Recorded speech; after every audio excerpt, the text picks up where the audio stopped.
Ini ndonzi Esther Kwangwa rwokuda village Ngondyore primary school Bikita district Masvingo province.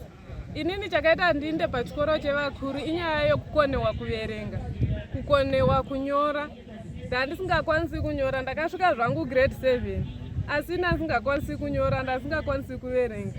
Saka pataita nezvekurima ndopatakanzwa nyaya yechikoro chevakuru ndikachifarirawo nekuti pari zvinezvi ndakukwanisa kuverengawo, ndakukwanisa kunyora.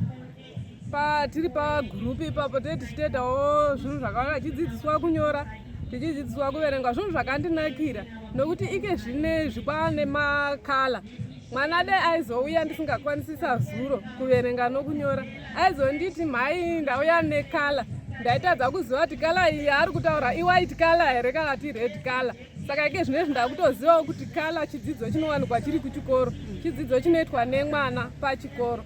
Saka zvinhu zvandiri kufarira zvisingaiti kuti wakauyisa chidzidzo chevakuru munhu akatigone. Pachikoro tiri kudzidza zvakanaka, hatisi kubhadhariswa, tiri kudzidza mahara. Womurida muchikoro mumakilasi?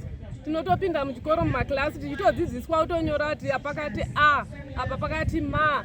Ndo zvinhu zvatetichita tichitombodzidziswa kunyora, tichitombobudawo pazhe zvinoita vana zviya, tichitombodzidziswa kunyora tiri pasi tichinyorawo nemaoko. Tinodzidza panobuda vana kutangana 4. Tinoitwa Tarugarira Hunenga, ndinobva muraini naTarugarira, chief mukangani Bikita district. Ndakajoina gurupu rezvevakuru rekudzidza mugore ra2019.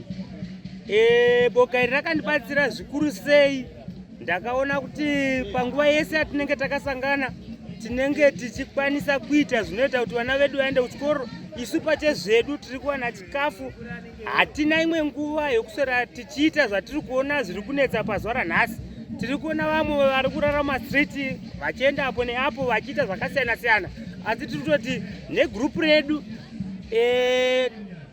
tiri kutaridza kuti tikaramba takadaro tiri kutoona kune vamwe vane zvishuviro zvokuda kutojoina grupu redu nekuona zvatiri kuita. Ndingati tine mamwe matambudziko atiri kusangana nawo, zvikuru sei tichine segrupu richiri kungotanga, hatisati tava nemari yakawanda yokuti grupu redu ririndire mberi, asi nezvatiri kuita nerubatsiro rwatiri kuona kudistrict nezvimwe vakuru vari kutisvikira, tiri kuona, tiri kutotenda kana chief edu vakasvika vakaona grupu redu, zvokuti tikaramba takadaro tinotarisira kuti Mwari vachatiitira nyasha.